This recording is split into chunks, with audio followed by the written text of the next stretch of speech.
Minister of Justice gives presentation on deportation numbers. Independent Member of Parliament issues press release about the status of the incoming Minister of VSA, and President of Wycliffe issues warning to the Minister of Justice. Those are the headlines for Friday, March the 5th, 2021.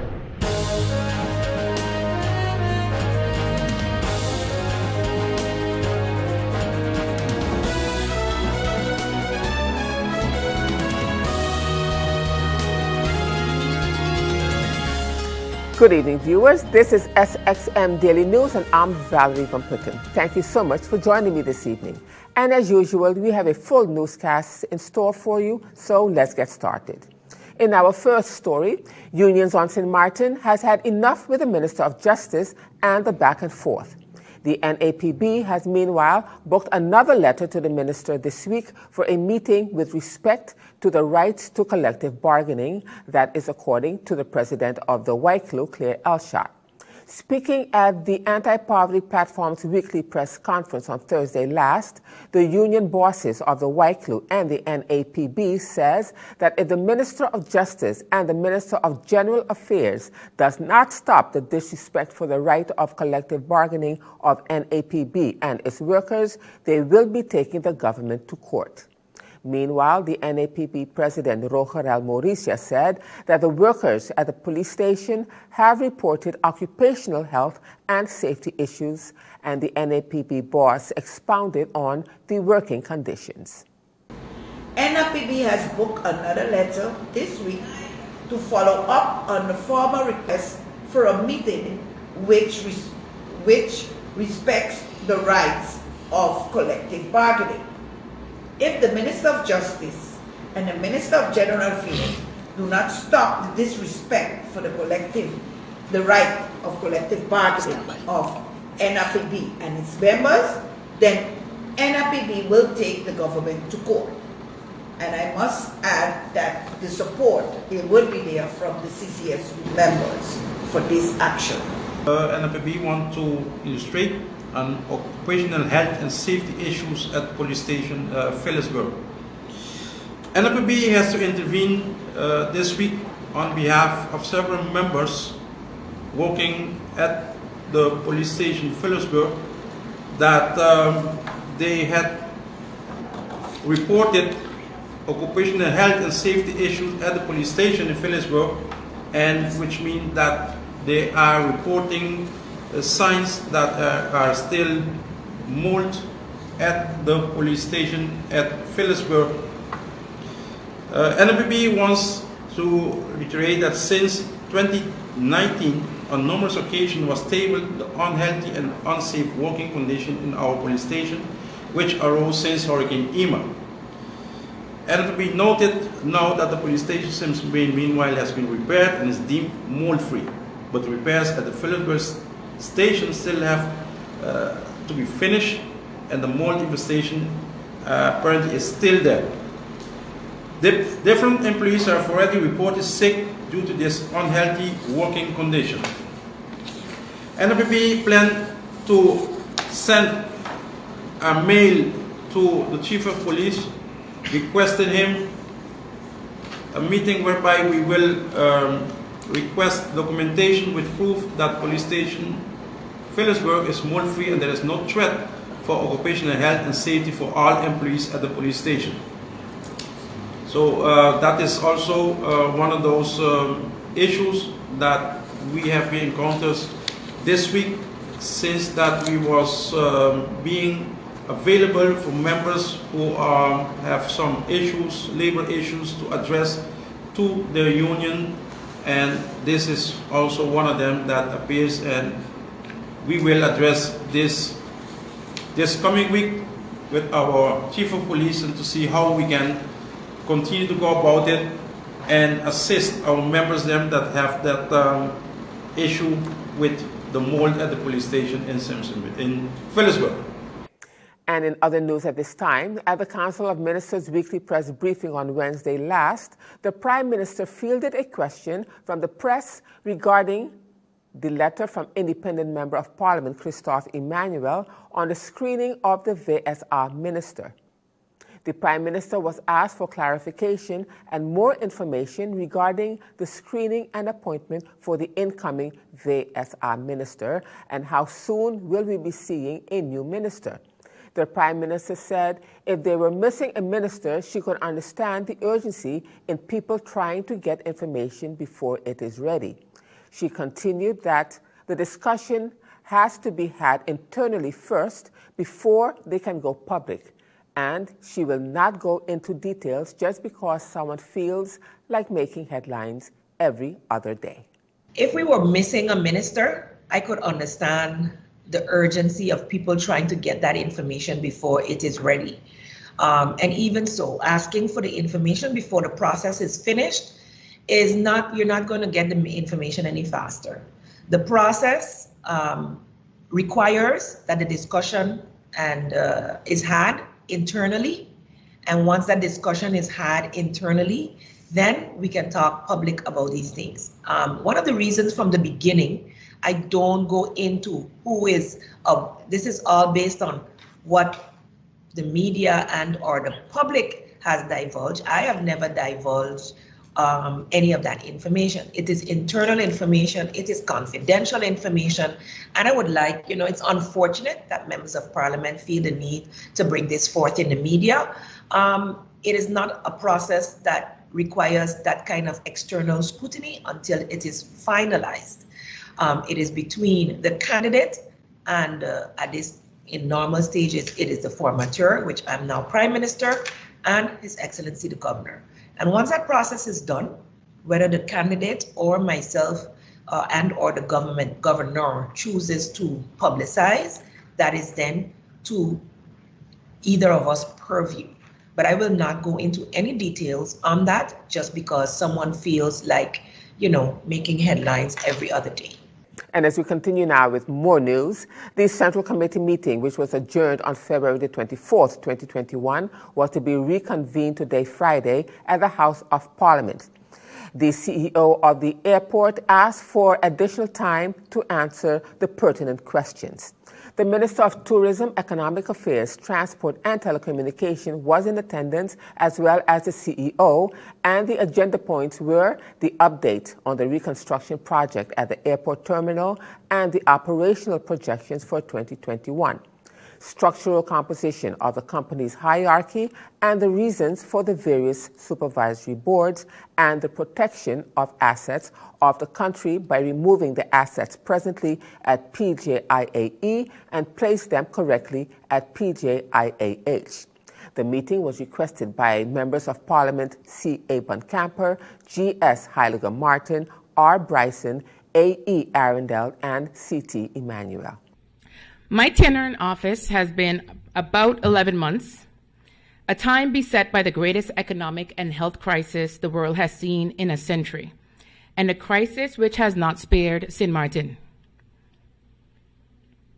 Regardless of these tough realities, we are here and must focus on what we can do and what we can act on. At a time when many urged for the country to remain and stay shut down and isolated, with the support of my colleagues in the Council of Ministers, I took the bold but measured decision to reopen travel to the United States in early August of 2020 and to keep our economy going.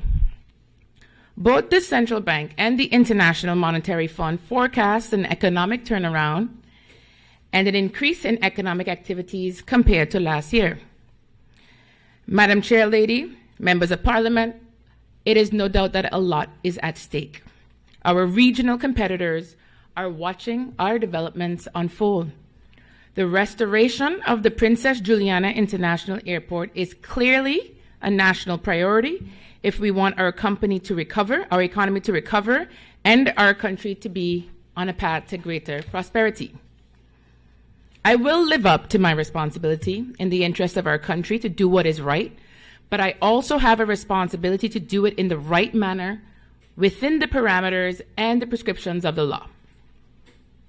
A government must always consider the wider public interest, but a government must also have a care for the concerns of its citizens. We have listened to the grievances of the employees of PGIAE NV On Monday, some of them are here in the room with us today, and I take them seriously. After all, the airport is a great national asset, and its employees are the airport's greatest asset. We have a moral obligation to hear them. The SXM Daily News will bring you highlights in Monday's broadcast. And as we continue now in other news, on September the 1st, 2017, the Public Prosecutor's Office submitted a request with the Joint Court of Justice for an inquiry into St. Martin Harbor Group, the port, and a so-called civil inquiry. The Public Prosecutor's Office deemed it necessary for reasons of public interest to make the port subject to an in-depth investigation, as there were well-grounded reasons to doubt the corporate policy pursued throughout the last decade. The importance of such an investigation was emphasized by the result of the criminal investigations codenamed Emerald and Larimar. These investigations revealed, among other things, that the port has been subject to serious malpractices for an extended period of time. Invoice fraud resulted in a financial loss for more than 10 million American dollars. Systematic corruption occurred, for example, around the bidding process in relation to tenders for infrastructure projects such as the Causeway Bridge. These events underline the importance for the community to have transparency on the state of affairs within this public company. More insight may prevent similar malpractices in the future. In the Emerald case, the former CEO of the port was sentenced to 46 months imprisonment in early 2020. Shortly after that, an influential politician was given a prison sentence of 5 years for his part in the Larimar investigation. The court rejected the request of the Public Prosecutor's Office to institute an inquiry. The Public Prosecutor's Office does not agree with this and believes that there are legal grounds to request the Supreme Court to overturn that decision.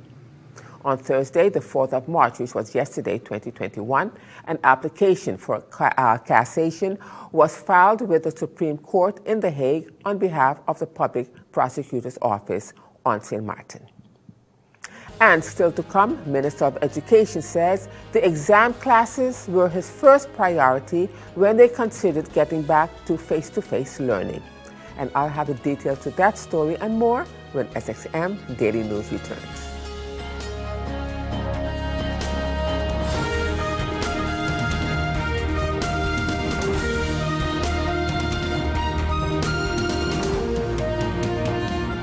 Hi, I'm Switch. And I'm Save. And together we're here to tell you about WIB Switch and Save Mortgage Offer. Now at WIB, you can save and benefit from great specials when you decide to bring your mortgage to WIB. When you switch, WIB will offer you payment of penalty fees up to 3 months interest, payment of notary fees, waive of bank closing fees, and also the lowest interest rate. Plus, you'll have the chance to win back 1 year of interest payment. Visit any of WIB's mortgage specialists and benefit from WIB's Switch and Hey, that's my part.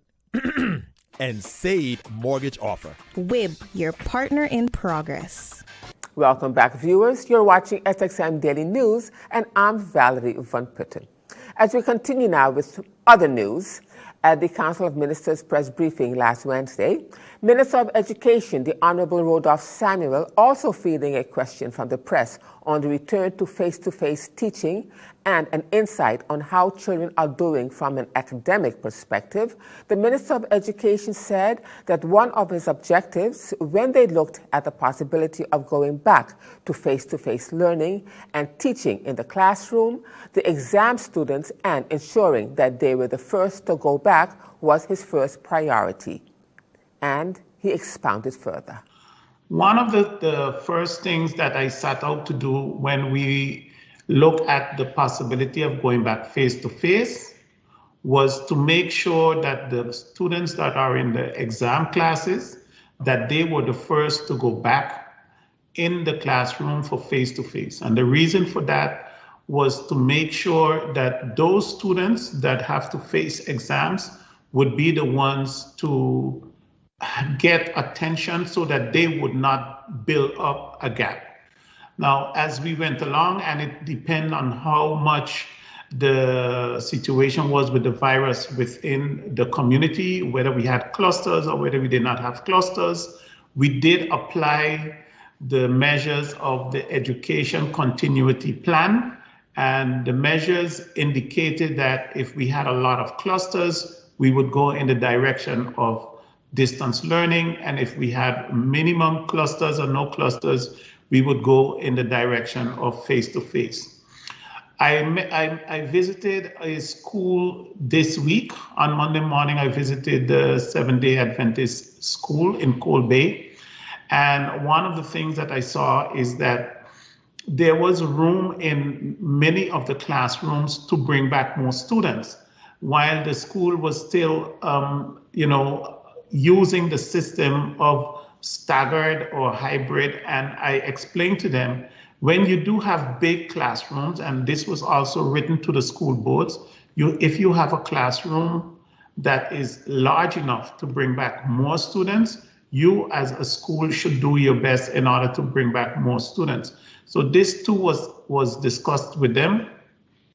In discussions with some of the school boards, with the department, it was indicated most naturally that you will have gap formation or development with some students that are doing the staggered, which is the online. And we are busy looking at how we can deal with that situation. Presently, when I look at the reports from CPS, I can see from the reports from CPS that we do not have any clusters of the contamination in the community with the virus. And that means, according to the continuity plan, we can go to approach 4. And approach 4 is the approach that can allow all the students, quote unquote, back into the classroom. The only measure or situation that I am looking at is a discussion with the public health officials, because if there are no clusters in the community, face-to-face is the best thing to do. So I guess by next week, I will have an update in regards to education on whether or not we will then definitely move to approach 4, which I would love to do, where we can have all the students back in the classroom face-to-face. And as we continue now with more news, speaking at the Justice Committee of Parliament's presentation on immigration and border control on March the 3rd, the Minister of Justice, the Honorable Anna E. Richardson, elucidated on the deporting of persons back to their country. The minister gave the deportation numbers as well as a plan of approach for border control and the mobile unit. Through you, Madam Chairlady, I would like to move on to the deportation numbers executed by the Immigration Division of the Police Force St. Martin during the years of 2016 to 2020. There were 21 persons arrested by Coast Guard and turned over to immigration officers for processing. Due to the discontinuation of flights between Curacao and certain countries, Curacao transferred some of their deportees to St. Martin to overnight in St. Martin. This is a recorded 107 persons. 198 persons were arrested by police and turned over to the immigration officers for processing. The Mobile Control Unit, which is the Immigration and Border Protection Officers, arrested and deported 65 persons. Madam Chairlady, border management remains a major issue for St. Martin, and significant steps are being taken to strengthen border protection and the overall service of IBP with an aim to adhere to the recommendations and address the various reports published about St. Martin's immigration and border management matters. For example, the remerge of the Border Control and Mobile Control Unit with the Immigration Department. We have IBP fully able to now execute their authority according to the law.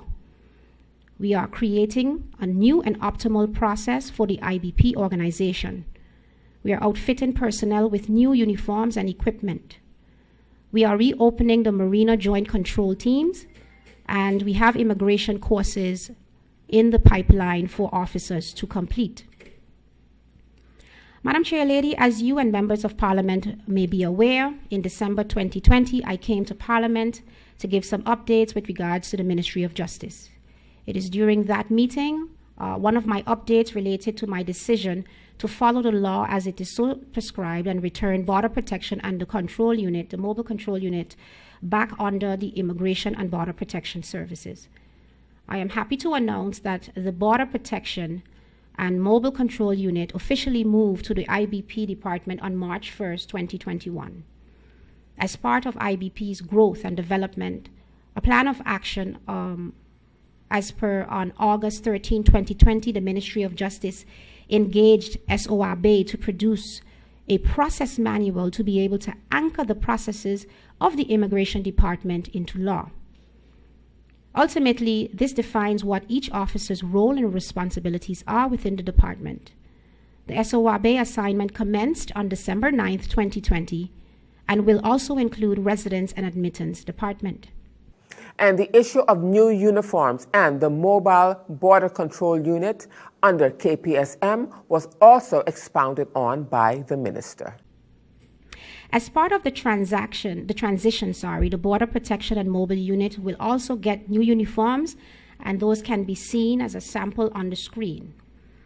After the former Minister of Justice, Kirindungo's decision to place the Border Protection and Mobile Control Unit under KPSM, the Joint Marina Control Team that consisted of Immigration, Customs, and Coast Guard was dismantled. During my tenure as Minister of Justice, I intend to reopen the Joint Marina Control Team, as it is a vital team that will show the country and the world at large that our borders are well protected. The purpose of this team is to intensify border control in the Great Bay and other shorelines of St. Martin, preventing the unlawful entry of persons and goods to St. Martin. The plan of action consists of the coordination of all border protection agencies, IBP, Customs, HUSWAC, KMAR, the Dutch Customs, and Maritime, utilizing each other's expertise and resources in border security. Control and take action against in and all activities at the borders, both on land and water, and also increasing visibility at the borders. These kinds of controls consist of administrative as well as physical vessel controls. Administrative control consists of confirmation of identification of passengers, ensuring passengers meet the country's entry requirements, the controlling of goods entering the country. Physical vessel controls consist of confirmation as well of identification of passengers and crew, ensuring passengers and crew meet the country's entry requirements, whether it be business and or immigrants, combating the entry of narcotics, ensuring vessel certification and licenses are up to date, ensuring vessel sea safety rescue regulations are in place and up to date, and ensuring crew has their valid seaman book.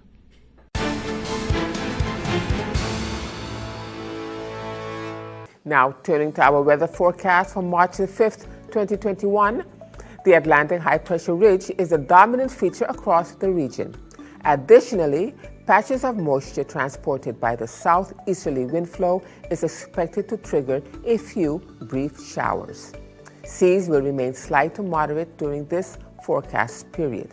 Small craft operators and sea bathers should exercise caution. So the outlook through Sunday midday, fair to partly cloudy with a few brief showers possible. Now, let's turn to your 3-day forecast.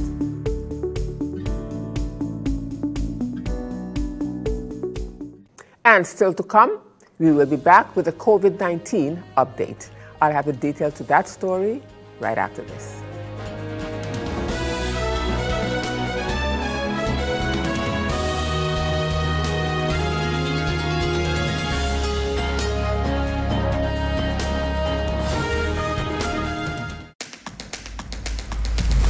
The innovative Banco Matico contactless smart card. Your Banco Matico smart card is now equipped with a contactless feature for payments, so get ready to tap and go. Contactless payments are fast, easy, secure, and accepted worldwide at all Maestro-enabled contactless terminals. Tap for transactions equivalent to or less than 100 NAF. or the US dollar equivalent. You will receive notifications via email anytime you tap. Tap, tap, and pay fast. Fast with WIB.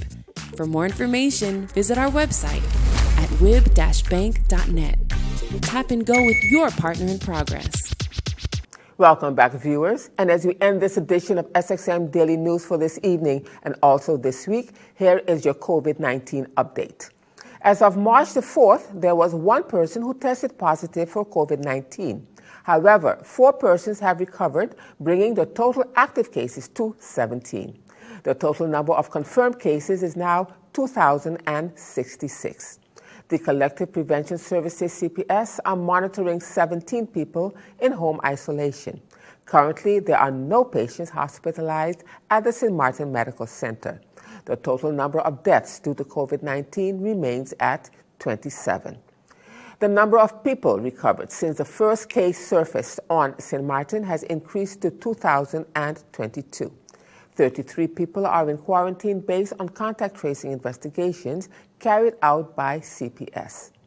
The Ministry of Public Health, Social Development and Labor, VSA, the Airport Health Team in collaboration with Healthcare Laboratories St. Martin, HCLS, have tested 2,532 travelers arriving at the Princess Juliana International Airport, while CPS has tested 21,103 people throughout the community.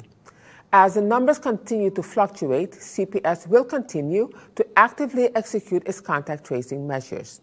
For your safety, Minister Panafleck advises everyone to wear a mask and to continue wearing your mask when in public places, practice 2 meters social distancing, sanitize and wash your hands frequently, and remain cautious of large gatherings.